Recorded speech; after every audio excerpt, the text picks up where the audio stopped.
The summer of 1940 marked a desperate turning point in the Second World War, as the German Luftwaffe launched a relentless aerial offensive against the United Kingdom. With France having fallen, Britain stood alone against the encroaching shadow of Nazi Germany, relying entirely on the courage of its Royal Air Force pilots during these dark days. Young men, many barely out of their teens, scrambled into their Hawker Hurricanes and Spitfires at the first sign of radar warnings, ascending into the vast blue skies above them. They climbed rapidly to intercept massive formations of enemy bombers and their escorting fighters. The tension on the ground was palpable, with civilians watching the skies with dread. Contrails wove intricate patterns of life and death high above their quiet, suburban homes. As the nation held its collective breath, waiting to see if their thin line held, every sortie was a gamble against overwhelming odds for these brave, exhausted young men as they faced the crushing weight of the German air superiority campaign every single day. The enemy sought to cripple British infrastructure, hoping to shatter the resolve of the people, but the pilots climbed higher,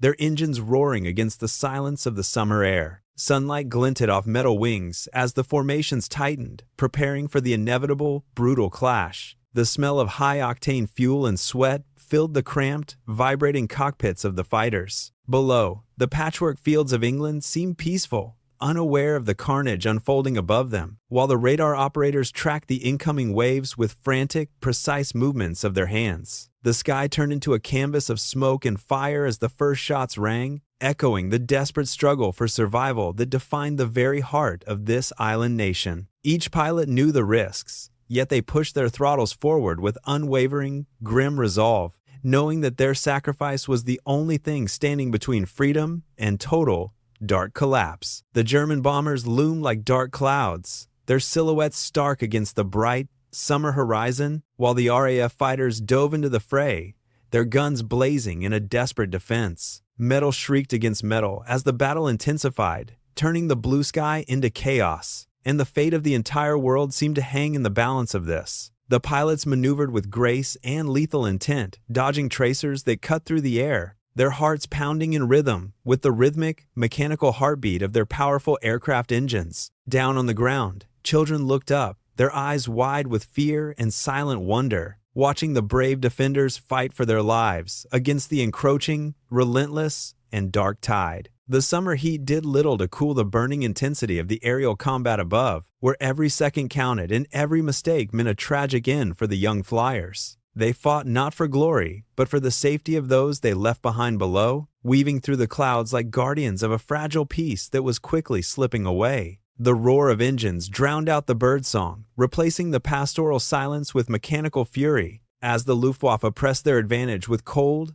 calculated, and terrifyingly efficient military precision today. But the British pilots held their ground, refusing to yield even an inch of space, their spirits forged in the fires of adversity and tempered by the loss of friends. The sky remained a battlefield, a testament to the endurance of the human spirit itself as the sun began to dip, casting long shadows over the scarred and weary land. The air grew thin as they climbed toward the stratosphere, gasping for breath in the cold, while the radio crackled with urgent commands that cut through the deafening roar of the engines. Each man relied on his wingman, a silent pack formed in the crucible of constant danger, trusting their lives to the skill of the person flying just a few feet away today. German Messerschmitts dived from the sun, their cannons flashing with a rhythmic, deadly, and blinding light, forcing the Spitfires to bank sharply, pulling high G-forces that strained their tired, aching bodies. Oil sprayed across the windscreen of a lead pilot, obscuring his vision of the chaotic fray, yet he adjusted his trajectory by instinct,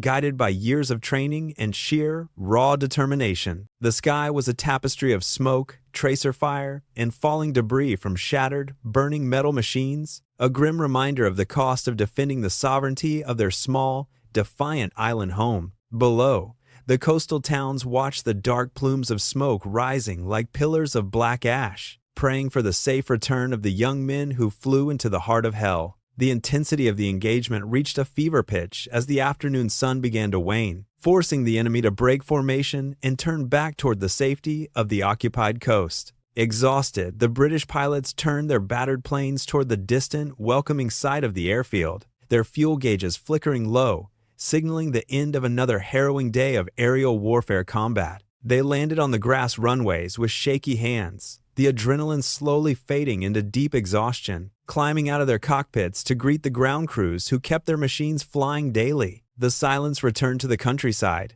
though the scars of the battle remained etched in memory, marking another chapter in the long, arduous struggle to preserve the freedom of the British people. As the weeks progressed, the conflict escalated into a grueling war of attrition, testing the absolute limits of human endurance and the nation's fragile industrial capacity. The Luftwaffe shifted its focus from airfields to the relentless bombing of London, desperately hoping to break the defiant spirit of the weary British people forever. However, this tactical pivot allowed the RAF to finally recover and reorganize its battered squadrons, which had been pushed to the very brink of total collapse. Through sheer grit and the tactical brilliance of the integrated air defense system, the British pilots managed to inflict truly unsustainable losses on the German fleet. The sky became a graveyard of metal, where bravery met the cold steel. Every engagement was a desperate dance, with pilots pushing their engines past limits. Smoke plumes rose like dark pillars against the horizon, marking the fierce struggle. By mid-September, the failure of the Luftwaffe to achieve total air supremacy became painfully clear, forcing Hitler to indefinitely postpone the long-planned invasion of Britain. This retreat marked the first major, undeniable defeat for the Nazi war machine. The victory was not merely a military triumph, but a powerful, enduring symbol. It stood as a testament to resilience, proving that the tide of war could be turned through unwavering determination and the sacrifice of those who fought. The pilots, once exhausted, looked toward a horizon that finally seemed to clear. Ground crews worked through the night, their hands stained with oil and soot. They knew that their labor had kept the thin line of defense intact. Londoners emerged from the shelters, gazing up at a sky that felt quiet. The silence was heavy, yet it carried the weight of a hard-won peace. Families reunited in the streets, sharing stories of survival amidst the rubble piles. The threat of invasion had receded, replaced by a cautious, newfound sense of hope. Young men returned to their bases, their faces etched with the deep fatigue. They had looked into the abyss and refused to blink or turn away. The RAF had proven that courage was a weapon more potent than steel. History would remember these days as the moment the world began to change. The shadow of the swastika had been pushed back by the brave few. Britain stood tall, battered but unbroken, ready to face the long road ahead. The summer of 1940 would forever be etched in the memory of survivors. It was a season of fire, but also a season of profound salvation. The clouds drifted lazily over the channel, hiding the wreckage beneath the waves. No more would the German bombers darken the sun over the British Isles. The pilots sat in the mess hall, sharing quiet words over lukewarm tea. They spoke of friends lost and the strange lingering feeling of being alive. Their sacrifice had bought the world more time to organize and fight back. The industrial heart of Britain hummed with renewed vigor and focused, steady purpose. Every factory worker felt the pride of contributing to the great aerial victory. The integrated defense system had functioned perfectly, a marvel of modern tactical planning. Radar stations stood as silent sentinels, watching the coast with unblinking, electronic eyes. The Luftwaffe, once thought invincible, had been humbled by the stubborn British resolve. Hitler's dream of a swift conquest had shattered against the cliffs of Dover. The world watched in awe as the small island nation held the line. It was a turning point that would echo through the halls of history. The sacrifice of the few had indeed saved the many from total darkness. As autumn approached, the air grew crisp, signaling the end of the struggle. The roar of Merlin engines faded into the distance, replaced by the wind. A new chapter of the war was beginning, one defined by this victory. The spirit of the people remained high, fueled by the success of defense. They had faced the worst and emerged better, stronger, and more unified today. The legacy of the Battle of Britain would inspire generations to come later. No enemy could break a people who stood together in the darkest hour. The skies above the Channel were finally free of the encroaching Nazi shadow. Every pilot who flew those missions carried the weight of a nation's soul. They were the guardians of freedom, the knights of the modern aerial age.